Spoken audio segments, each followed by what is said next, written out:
Welcome to Oxford Plus, the podcast series that takes you deep into the myths and truths of the Oxford investing landscape. I'm your host, Susanna Diaga, and I've spent over 15 years in UK asset management. My guest today is Irene Tracey. Irene became the Vice Chancellor of Oxford University in January 2023, but her connection with the university goes back to her own undergraduate degree in biochemistry. After leaving Oxford, Irene focused on magnetic resonance imaging at Harvard Medical School before returning to Oxford in 1997 as a founding member of the Oxford Centre for Functional Magnetic Resonance Imaging of the Brain, later serving as its director from 2005 to 2015. Irene has held many senior leadership roles within the university, as well as serving on many national and international committees in her research area. Of particular interest to the discussion about the investment ecosystem in and around Oxford is her co-authorship of the University Spin-Out Review alongside Andrew Williamson of Cambridge Innovation Capital. Irene, thank you very much for joining today. My pleasure. And I have a special thank you for you because one of the taglines of Oxford Plus is here about busting myths, and your Spin-Out Review, as you co-authored with Andrew Williamson, is a massive one for busting myths. And some of them that you've busted and some of them that you kind of corroborated. So if I were to give a laundry list for those that might not have read, but should, for what it's worth, the ones we maybe busted, or you busted, university IP stakes and the percentages taken versus perhaps our US counterparts. Every US uni is better, when actually it transpires perhaps just two are marginally ahead.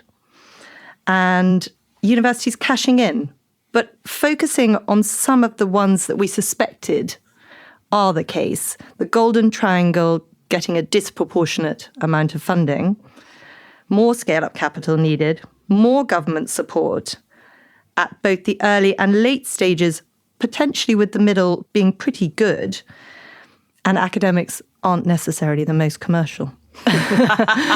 Now, not taking it in any particular order, because I have so many questions for you. Which one of those are you most focused on at the moment for Oxford? Well, first of all, thank you for reading the report, and I do encourage the listeners to read it. And it was a really interesting journey to be on, actually, throughout the year, and it was terrific to work with Andrew, and we were very grateful to all the stakeholders. I mean, I think I joked that there was nobody left in Britain to talk to. We had such engagement, and we tried to do that, to make sure that we really did listen to all the different stakeholders at every stage. Just a caveat maybe before I answer specifically where I'm focused, the report was constrained in terms of what the government wanted from it. It was very much for us to focus at that first phase. So within the university sector, as you are developing your ideas, and your potential research discoveries that are IPable, I say that as a scientist myself with patents, it was the journey from that sort of immediate transfer out there, that first phase of spin out, and even just reminding the government that not all people spin out companies. There's a lot of licensing. In fact, a lot of it is licensing, and what that means and why one makes the choice between spinning out a company or licensing to an already made company, and not so much to focus on the sort of scaling up bit of it, or indeed the sort of more Series B where the companies then grow even bigger. But we were very keen that we to speak to that in the report because we felt that there was a pipeline that needed to be discussed, and this was a one-off opportunity to say, okay, let's bust some myths, because there was a lot of Twitter sphere and commentary that was incorrect and factually just wrong. So let's use this as a vehicle to bust some myths, to really celebrate actually how well the university sector has done in this space, considering actually it's very constrained at the moment and struggling financially. But despite that, how well they've done to actually make this even happen, and what a fantastic achievement that is, and to put in the appendix some of the success stories that you could point to, but then point to some of the things that we felt would make Britain more competitive, more interesting, have a particular USP. So not just to again, have the rhetoric, which, I teased Jeremy Hunt, the Chancellor, around about just doing a Silicon Valley Me Too. It's like, that's so unambitious. Britain can be much bigger and better than that. And we don't want to just be a Silicon Valley Me Too. Yes, we're great at the life sciences and the physical sciences and the deep tech sciences, but we're awesome at creative arts and we're awesome at the humanities. And there's a huge opportunity in entrepreneurship and innovation because of all our amazing ability around the creative arts. So let's speak a little bit to that. Let's speak about some of the issues around women founders. Let's speak about the bits that aren't in our control, but are in the government's control, which is why is it we lose a lot of companies at that sort of more secondary stage because of capital investment, planning restrictions, access to a skilled workforce. We can come on to all these issues. Yep. So to go back to your point about, maybe you made a comment about a disproportionate number. I mean, that's an interesting loaded word. Yes. It's that there's just a huge volume, and we've been at this in that golden triangle a lot longer. It's as simple as that. So there's just a lot more to invest in. But there's just not enough capital. So it's not disproportionate. It's that there's not enough capital to invest in other places. And there's just a disproportionate amount of opportunity in this region because we've just been doing the innovation piece longer. So part of the report was also to say, learn from how we've learnt the journey.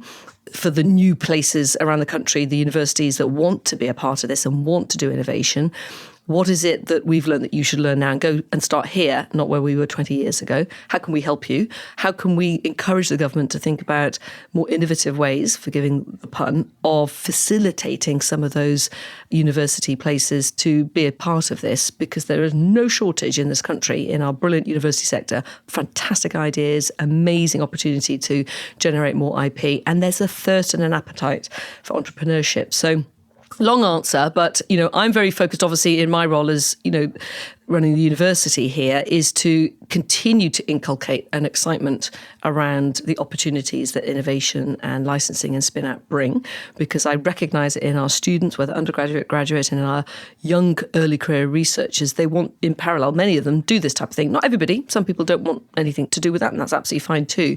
But as a modern day institution, we're really good at this. This is a fantastic way we can make further impact beyond our discovery research and contribute to the betterment of society, which is what a university is about. We are pretty good at it, and we've learned a lot in the past 20 years. There is more we could do, and there are ways that we can definitely improve and do that better. And that's at every level of the institution. So again, training, awareness at the undergraduate, graduate level, creating opportunities, getting people to buddy up and meet with entrepreneurs and be inspired by those investigators in my university that are serial entrepreneurs and have 4 or 5 companies spun out, to be inspired by them and to get opportunities to work with them. And then to continue to facilitate ways that we can think about how, when we are developing people's careers, that we make it just easier for them to, in addition, if they want to, be an entrepreneur and to spend some time spinning out and to have what has been historically quite a rigid tenure track process where sort of you're in the job and that's it. And if you go, you go. To have a slight more flexibility. I call it porosity, yes. To sort of, for us to think about what does a modern academic career look like? And it should be more porous. It should facilitate people who want to take some time out, or they want to be part-time in maybe the private sector that might be their private sector that they've spun out, or somebody else's. And then in the public sector, which has been part of a university. What is it that I can do to, again, encourage that way of thinking and to develop the mechanisms by which we facilitate that more readily? And of course, then there's the sort of luring, hopefully, more capital investment in, because for every company we spin out, there's several we can't because we just don't have enough capital. How do we then facilitate in our ecosystem, and I'm sure we'll come on to this, new ways that we can also hold on to that incredible talent pool and all those companies, because that will drive regional economic benefit for the region. And I'm born and bred in the city, so it really matters to me that we, as a university, which of course we do as the big anchor institution, the major employer, and we pump billions into the economy, but there's more we can also do. And how can we do that? Through the innovation spin-out opportunities. Yeah. And I think that's a really important point you raise, and one I was discussing yesterday at Harwell, talking about, Blackbird Lees is right there. What can we do more to create opportunities, not just for the elite that they primarily would appear to serve? Coming back to something you said about kind of learning for other universities and being able to do things there. I had a recent guest, Dave Norwood, who was saying that actually the levelling up agenda being layered onto the innovation ecosystem belies some of the realities of clustering. Mm-hmm. And clearly, universities all have hopefully brilliant academics and the ability to spin companies out, but those companies thriving locally is not necessarily always going to be easy, and that clusters have a lot of things that you have alluded to that they need to survive, not least talent and mobility of talent and density of talent, housing supply, financing options, etc. Oxford has many of those here and is expanding, and the science parks. But we would all like that to be the case. Do you genuinely believe that it's going to be possible that every university town can have its own cluster? It's a really important point, and there's a lot in there to unpack. So yes, whilst Oxford will look good on the UK landscape in terms of density of people in the ecosystem, it is a far cry from my competitors, which are sitting in Kendall Square in Boston and Stanford and San Francisco. And those, I remind people, even though we beat them in every league table, which we should be very proud of, it's like winning the World Cup year after year after year. We do it. We're a public university, publicly funded. They sit on private investments. They are private universities with 60 billion of endowment, and yet we do really well. And they've, of course, in the innovation space, been at it a lot longer, which is why they've got trillion-dollar companies sitting on them. But what they do have, which is sort of, again, a place that we need to be competing with, is just such a volume in that ecosystem. They just walk across a corridor and there's people that they could bring into their companies as CEOs who are experts that academics need, capital investment, all that is just there at scale, at a level that's just jaw-dropping. Now, we will get there in Britain, undoubtedly, and places like Oxford and others are sort of on the journey there, but we're not anywhere close. So the listeners should be just reminded of some of the challenges that we even have. Yeah. Now, to go back to your question around the clustering, it's key that when you're creating these innovation ecosystems, you do have the ambition and scale to want to have that mix, because you need to be able to signpost people again to the capital investors, to the IP lawyers, to the people who are going to be your great CEOs, to ease of planning and building at scale, to a great workforce, as you say, in areas that you've got school kids coming out and want interesting new different jobs, or people want to reskill into different jobs, and you can create that opportunity. We need skilled people to go and work in these companies. And that's something, again, that part of what we need to think about also, it's not quite in your question, but something to, again, reflect on, is how much we need to think about what more we need to do within the school system as part of the training or apprenticeships to help facilitate that and actually get involved in the training of the skilled workforce in Britain. That is one of the reasons, as we point in the report, a lot of companies go when they want to really scale up, because they just feel they haven't got the skilled enough workforce here, or the capital investment, or the ease of planning to go and scale up a company. And we lose them right when they're ready to contribute massively economically. And we just let them go. And it's tragic. And we just got to stop that happening, having invested in them with publicly funded money in our public institutions. So one of the things you noted in the report we did is say very clearly, to run the volume of companies, say Oxford spin out, 25, 30 a year, to run a tech transfer office that's doing the bit, just for the listener who's not aware of how it works, you've got me as a researcher working, I have an idea, we patent it, we want to then potentially license it or spin it. You have an office inside the university that advises you.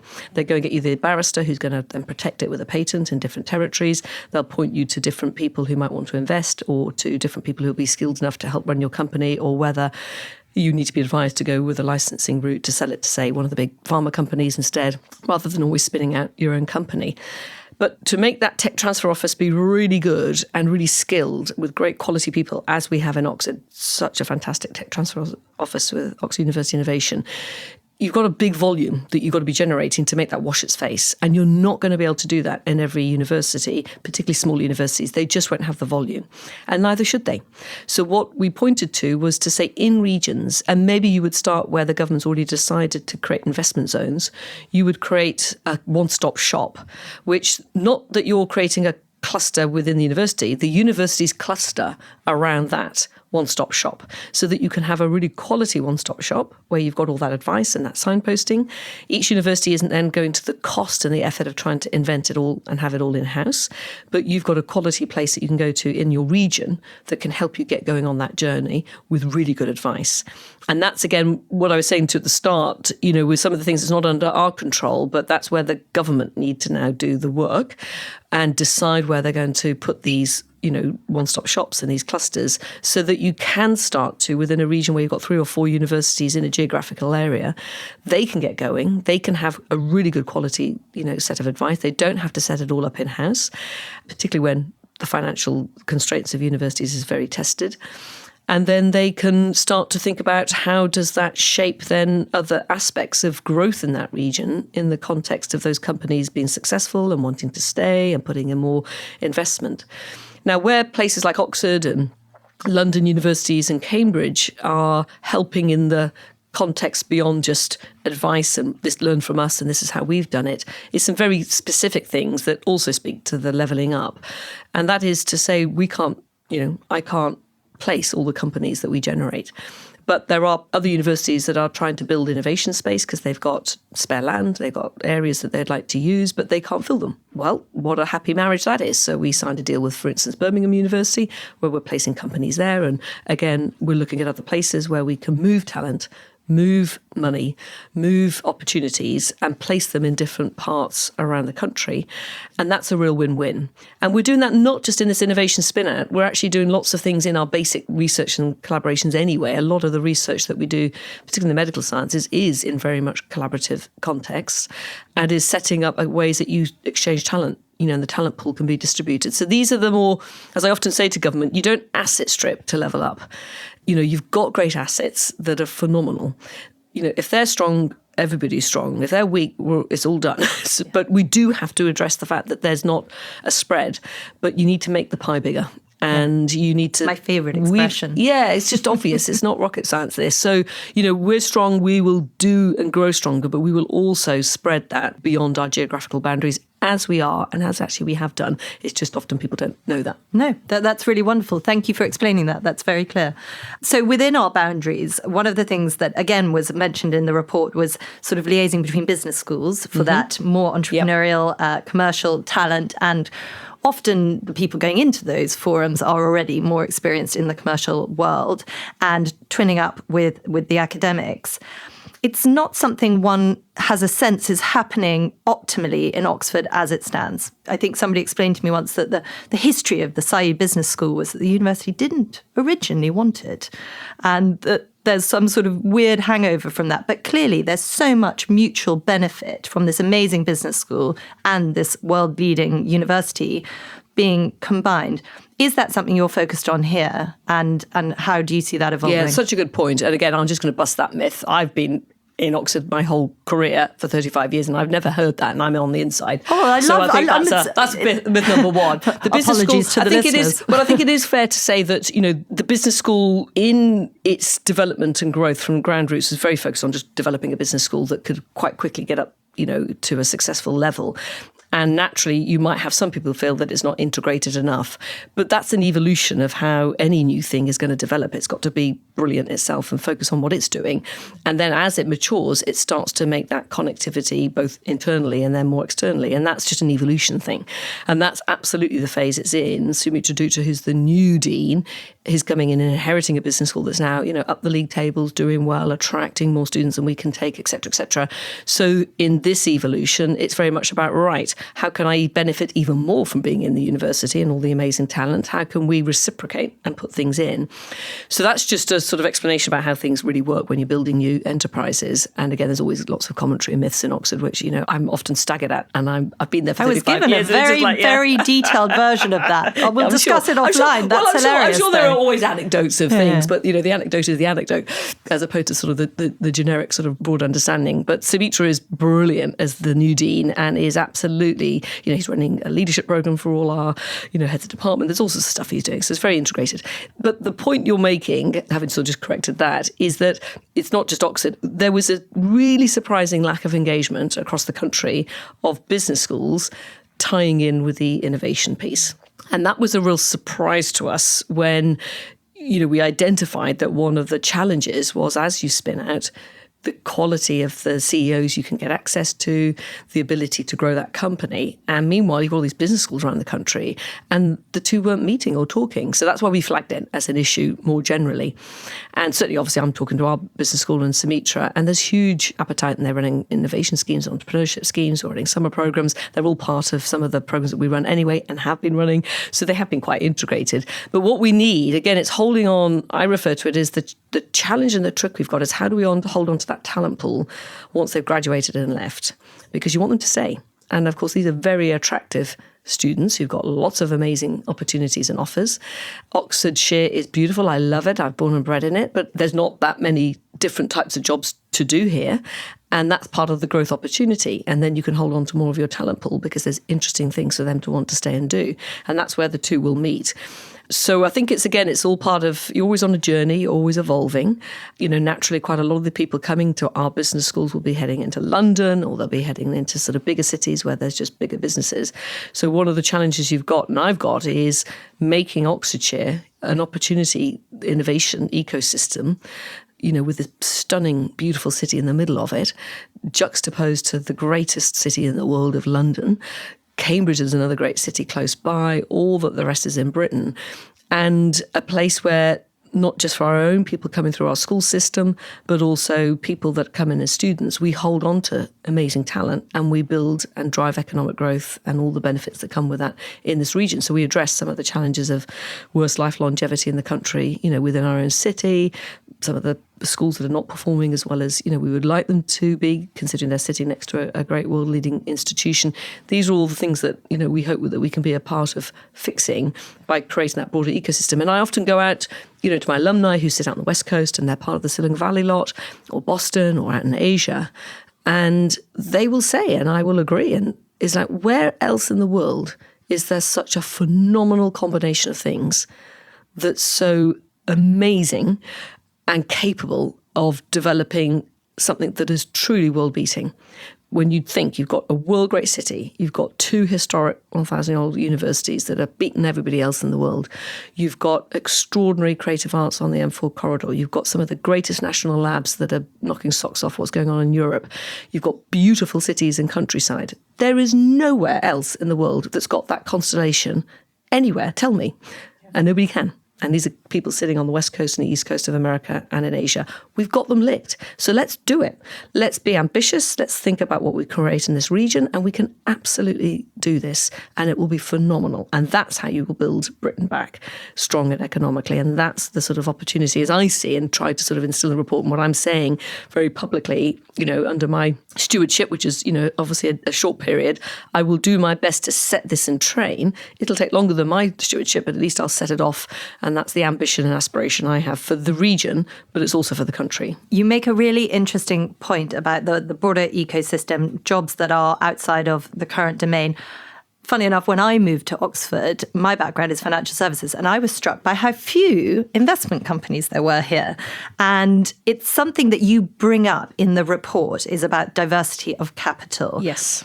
And Cambridge does have more of it. I remember thinking, gosh, I've picked the wrong city for my background. Damn it. No, I don't feel that way now. But I thought, gosh, I thought there would be more. There isn't. Yeah. And you do point very explicitly towards universities, as you say, learning from the experience of those that have gone before and very much making sure that they can appeal to a wider range of investors as possible.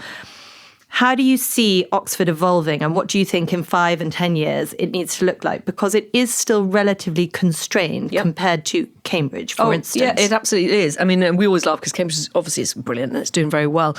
But on many metrics, we have them beaten. We've had them beat for ages, but we somehow don't sort of communicate that. And if I can say, their ability to build at scale different areas has just been a lot easier. And that's really a major difference. But you're right. I mean, going back to sort of why did we suddenly take off in Oxford? And it goes back to the sort of capital and then how we must develop the capital. And I know that you've interviewed Ed Bussey, who's the new terrific, head of Oxford Science Enterprises. But, when I was a young early career scientist, we patented things and then you put them in the drawer, you did nothing with it. Occasionally, a bold, brave scientist would sort of pack up the job and have a go and get some venture capital money somehow. And some of them were brilliantly successful and did really well. But a lot just chose not to do that because it's just too high risk, and a lot didn't succeed. But the moment we created a fund, and it wasn't a big fund at the start, and that was the sort of, subsequently it's been renamed many times, but now it's OSE, you just look at the graph. The moment we created the capital pot, bang, we went off. And then the curve just rocketed to, 300 companies now in that past decade, right? And it's absolutely causal. So all it needed to light the fire was a dollop of money. And then we were there. We were doing our bit, generating IP, had the ideas ready to go. We just didn't have the means to actually do anything with it. And so do not underestimate the importance of capital. Obviously, we've got OSA and one model, but we just need more money in the system. And of course, venture capital is one way to do it. But as we say in the report, it's not the only way. You've got a lot of students and early career researchers want to do different types of spin-outs. They want to be more social enterprise. They want to be a bit more of an NGO maybe model. They want to have different types of investors that may be more angel investors. There might be some people who will do it through a philanthropic donation. There's a whole range. And I think, again, as ever in life, you want diversity. You want a menu of different ways of having capital come in and support you, dependent on what it is you're aiming to do with your particular idea. And so, where do I see things in 5 to 10? I would love to have billions of pounds in my ecosystem here and a range of different ways that people would want to invest, and we have opportunities to think about how would we like to be invested in. Because not everybody wants to go down the VC model, but that's a sort of common model at the moment. Yeah. And what we were trying to do is also remind the government it doesn't have to just be VC. Here's a set of examples of how people did it very differently. And there's pros and cons with that different way of investing. But we don't have enough. The short answer is, for the volume of opportunity that's coming through, we do not have enough capital by a wide margin, and we've just got to keep growing it. So part of it is to, excite and interest people to come into our ecosystem, because it's a phenomenal place to be and work. You will not be short of opportunity, and it's exciting opportunities. These are really interesting projects that are not just going to make money, they're going to do great things in the world, because everything we're doing by definition in an academic environment is stuff that's good for people and the society and the world and the planet. So whether it's our amazing new work developing extraordinary new generation batteries and the capabilities to store efficiently the energy there, whether it's amazing new chemistry materials on solar panels to be more efficient in the cloudy weathers of Britain, obviously drugs and vaccines are given, obviously with the COVID one, and then with the malaria one, we save lives. And we make the world a greener place. And this is what we do. So it's not just that you'll also make a lot of money, you'll be doing good for the world. And my sense is that, I look at my children's generation, they want something different. And we've gone through a phase where it's all just about the money. And that's very much a hard-driven model that has born and bred the brilliance that's happened on Silicon Valley and the East Coast. But I think, again, think about what Britain wants. Think about sort of what our value system is. Sure, you need to make money, and there's no shame in making money, and that's great. That fuels everything. But you can do it and do good too. And I think, we can build an ecosystem that will, again, embrace more the creative arts in addition, and our brilliance in that in Britain.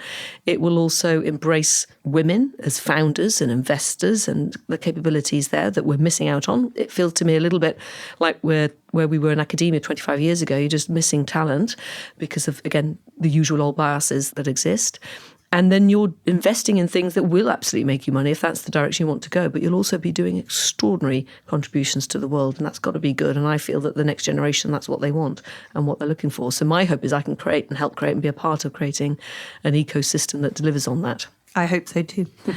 You talk about companies growing here and values-based, and I couldn't agree more. Funnily enough, I was saying I was from a financial services background. I'm now doing 2 days a week in a cancer vaccine company. So good for you. I am one of those people, brilliant. and it is much more fulfilling. Nothing against financial services for what it's worth. You talk about those companies, and it's not all for money. And you talked about the restraints of the report as you asked to do it, but the scale-up capital part of the equation is meaning that sometimes our best companies, sadly, if they are really successful, almost more so, are likely to end up being bought, listed, and not always, but sometimes subsequently moving some or all of their headquarters or their operations elsewhere, often America. So there is this sort of quandary of a missing segment here in the UK. And I wanted to know what your interactions with people like Jeremy Hunt and obviously on the Mansion House Compact and the changes that might bring to that end of the ecosystem, what your view is on that. Yeah, no, it's a great question. And, we touched a little bit on this in the report, even though that was not the remit of the report, but we wanted to make some commentary about the downstream issues because we see them. And we see them at both a sort of ethical, moral level, if you like, because we feel, well, hold on a minute, it's the taxpayers' money. These are publicly funded universities. We've developed all this. We've then supported them to grow and be successful. And then just when they're ready to really go big and really help drive things back, we just let them walk off into the sunset. And there's no penalties. So we did discuss a little bit, this wouldn't happen in America. If you left America, there'd be a tax penalty, there'd be some penalty. So again, these are things we've got to really think about in this country. Let's be bolder about the fact that, hold on a minute, we've got to hold on to you. So we've got to incentivize people to stay. That's the first thing. We've got to make it easier and better and more attractive to stay. We've also got to maybe think about, like they do in America, maybe there's a penalty if you do decide to go and do you not worry that might disincentivize the most commercial people? It might do, but it happens in the States and it doesn't seem to, and they stay. So again, I think we need to at least analyse what happens there, what happens here, where are their differences, and let's not be unwilling, and let's have a bit of humility to at least analyse what goes on there. Is that a causal factor for what drives there? And what would be the penalties of not doing that? I'm not saying that's my recommendation. I'm just saying it's interesting to observe. It is very There is interesting. no problems with that. Now, having said all that, of course, I can absolutely see why people will do it, because they want access to a skilled workforce. They want easier planning, market. Right? They've got access to a huge market that they can sell in, and they've got access to capital. And so almost you're forced to go. And that was sort of why we did put in the report. These are the things that aren't in my control. I'm doing my bit. We are generating the ideas, and we're generating the talent and the skills. The next bit now is over to you. And you've got to start to think about, how do you incentivize people to stay? Incentivization is always better than penalties. So I'm not saying I'm recommending you tax or whatever. A carrot is better. But, it is interesting that there are other countries do it differently, right? Yeah, so let's do that. Now, it's interesting, as you know, Julia Hoggett, we quoted from the London Stock Exchange, and obviously I've had many conversations with her. And they've been doing some analyses of companies that did go off and list on NASDAQ versus, ones that list here. And just actually, what is the 5-year journey and what the pros and cons of doing that? It might be a short-term gain, but a long-term, not so much. So I think there's, again, as ever, there's maybe some perceptual interesting things to unpack there, and we have to see where that lands. But there's no doubt there is recognition that we have to make the listing more attractive to stay here. So those are things that need to be sorted. And I keep referring to sort of planning, but I wouldn't underestimate. And this has been a touchstone now for many different aspects of our society at the moment. We're all talking about it, and the different parties are recognising that this is a problem. We're suffocating ourselves because we've got a very anti-growth of a sort of philosophy, which I totally get, because sometimes we've made a real hash of the way we've done buildings and plannings and developments. But we do have to breathe and grow as well.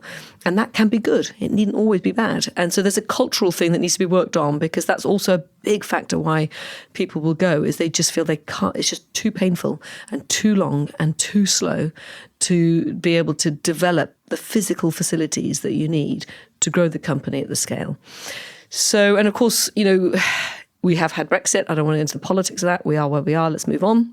But again, you've got to think about the market you're selling to. And when that's now a different ease of selling to a large European market, America is, it's a big market to sell in. And we're not a big country, right? So again, those are factors that we have to own the decisions we have taken in this country. But if we want to, again, hold on to these companies that we're developing, we've got to think about all these different issues that are the factors that people will tell you are why they up sticks and left. And again, to the point around domestic market, one of the criticisms that I've heard levied in the UK is the NHS should be the first purchaser, the government should be the first purchaser, helping with proof of concept for our startup companies. And so often those procurement exercises are just like wading through treacle. So I completely agree with that. Yeah. I think there's a lot to be evolved there. And Julia Hoggett is excellent. Yeah, she's super, absolutely super person. And actually, I spoke to her. I mean, this is down in the weeds, but even things like MiFID II, which is a very boring piece of financial regulation, they are now going to be reversed. It was gold-plated probably by us as part of EU regulation. We do now have an opportunity to roll that back and help with the depth of the research market, which again is impacting people's confidence in listing here. Yeah. So she absolutely gets it, and she gets the she gets the pipeline and innovation. No, she really does, and she, as I say, we've discussed several times this issue, and I'm very confident in her absolute desire to get this right and to do the changes that's necessary. We're all part of this pipeline, and we've all got to do our bit well. And so over to them. And so we're talking about Julia. I'm talking to you. I'm here hosting this, and yet it was identified, and you've mentioned it a few times, that women, partly to do with structural difficulties of the inference is childcare outside of working hours, fewer women necessarily stepping into the ring at all. But the report also alluded to TTOs needing more convincing. Mm-hmm. And I was wondering, A, if you could illuminate a little bit more on what came out around that, and B, what maybe you're doing to help educate, because it does seem to me, through work I've done, conversations I have, the industries that I've been in, that women's leadership qualities, unless they fit a more masculine mold, are sometimes overlooked, and we need to do a big educational shift. Yeah, absolutely. And this was something new to me. So in doing the report, I had obviously access to other types of reviews and reports that were done. Actually, one interesting was ongoing at the time coming out of our business school. So a person doing a PhD on the gender gap, and Thomas Hellerman has done other reports. So I was privy then for the first time to just the data and the stats, and my jaw was on the floor. I did not realise it was this bad. And it did, as I say, the best analogy I could use is that it felt like, wow, this is where we were in the academic sector 25 years ago. That's, we're just glass ceiling, no women getting through, et cetera, et cetera. And what a waste of talent, that you're not using. So then, in the brief period I was doing the report, sort of my diagnosis that's always data informed and evidence based was, of course, there's the usual pressures that on top of already trying to just keep going as a successful academic, whilst simultaneously having, other responsibilities around care. That's just one extra thing that just has to wait. There's a reason I'm only now actually probably discussing spinning out a company in my own right, because it just was not possible to add that onto the mix. And that's typical else, for right? women, that it will be later. Bit later, exactly right. Because there's no way I had bandwidth to do that. Yeah. There's also some evidence that would suggest, and this is not just in Britain, this is sort of global data, that women are more prone to want to spin out companies of a more social enterprise type nature. They're not going to be so commercially profitable. And that's just less attractive to investors, particularly the VC really model of investment, unless there's women investors, and then they tend to want to do that. So there's some very interesting things there. And then there's all the usual, like if the woman's the founder, then it's less invested. If she's just on the panel but not the investor, they'll get more, all that sort of stuff going on, which is all the usual implicit biases. But there's a little bit that could probably be explained just on some facts that women tend to want to produce companies of a different nature. There's the timing thing, but then there is just the implicit biases. Now, that requires just education and facts and good examples of women. So things that we've been doing actually for the past 5 years is running a program called IDEA, Improving Diversity in Entrepreneurship. And we've had lead champions of some of our women founders who've been terrifically successful, who were sort of early and then quite seasoned researchers, and then them running workshops, running panel discussions, exciting and inspiring the next generation of women so that they can see. Because visibility, I've learned that as a woman myself in a leadership roles, is that you underestimate as a woman. It took me till quite late in my career to realise it mattered. Yeah. Just the visibility of me being a woman in that role actually was all I needed to do. It just made such a difference to a sense of empowerment that, you could do it and it was possible to, be head of a department and have a family and, run a lab that was doing well and all those things. And you do underestimate as a woman. So we've been working hard to recognise that we need to improve the representation in this space, to use the champions as great role models, great visible role models, and then to be really active about supporting and encouraging. And then, as I say in the report, by flagging it there, it was very, very deliberate for me to want to put that in, and Andrew, so that it's there. And it's in black and white. And then just next time there's a decision at maybe a board meeting for VC and their sort of thing, they might just remember, oh yeah, maybe I am being biased here and maybe I should invest in her as opposed to somebody else, or give them a bit more. Because it's not just investing in the binary decision, it's also how much. So again, significantly less money being given. So it's, as ever, there's never one unitary reason. There's always a set of factors that you need to understand and diagnose. And then you need to start to think about how do you start to address them. And again, we're trying to do our bit in that way as an example, and then we'll see what the rest of the community does. Well, the government, through the British Business Bank, have now got the Women's Task Force, which is absolutely pointed at this subject matter, and I'm very passionate about also. So it does sound like they're picking up that mantle and in really positive ways. Yeah. So that's really exciting. Yeah, it is exciting because you're losing money. You're just losing talent.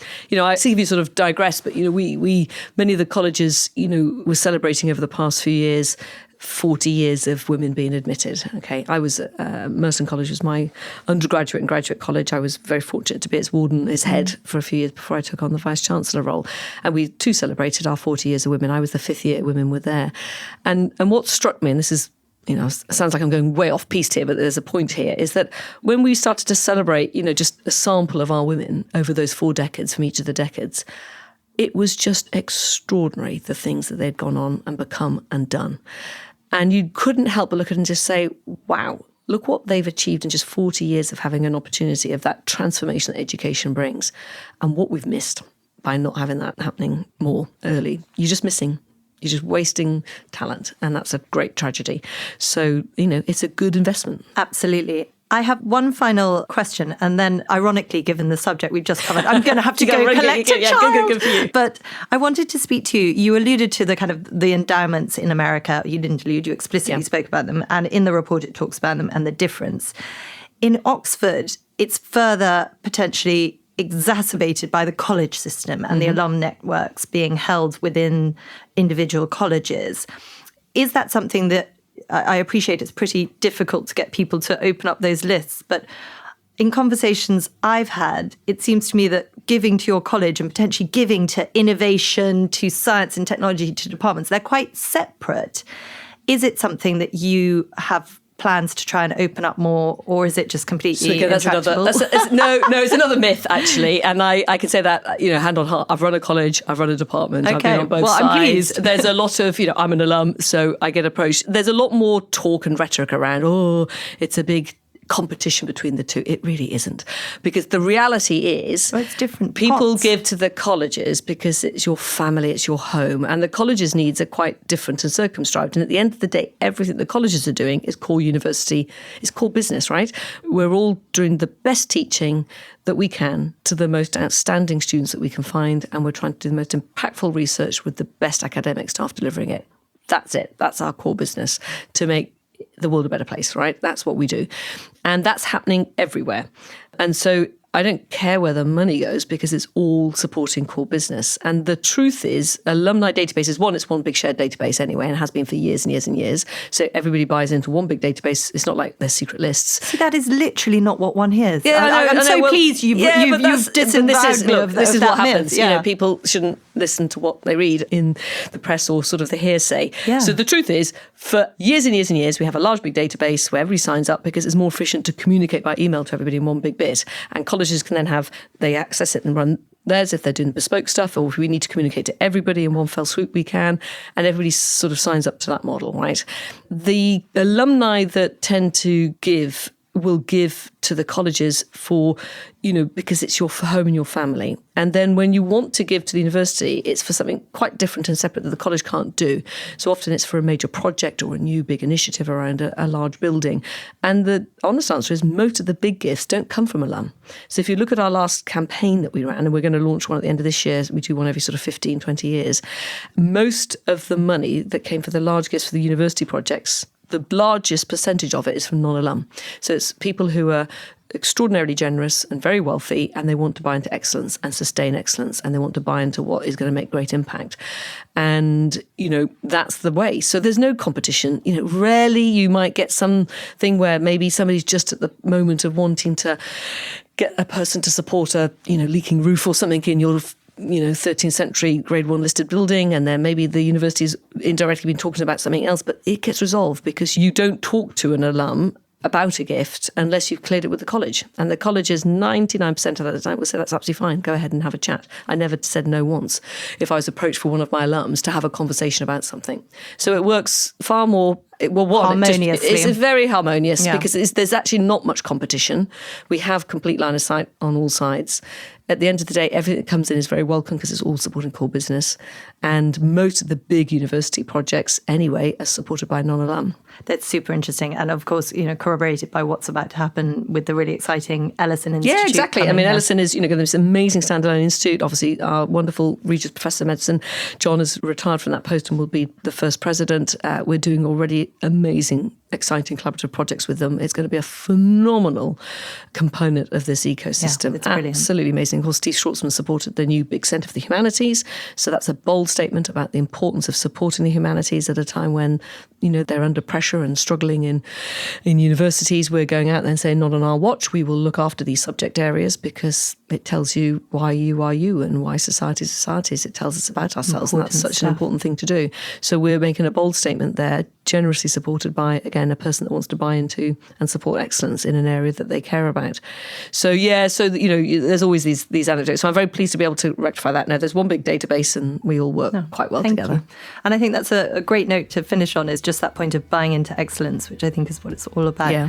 And I'm going to say thank you so much, Irene. It's been an absolute pleasure. Yeah. Thank you. Well, thank you. Thank you for inviting me, and go and get your kid. Yeah. Thank you. Thanks for listening to this episode of Oxford Plus, presented by me, Susanna Diaga. If you want to stay up to date with all things Oxford Plus, please visit our website, oxfordplus.co.uk, and sign up to our newsletter so you never miss an update. Oxford Plus was made in partnership with Mish Kondaraya and is produced and edited by Story 94.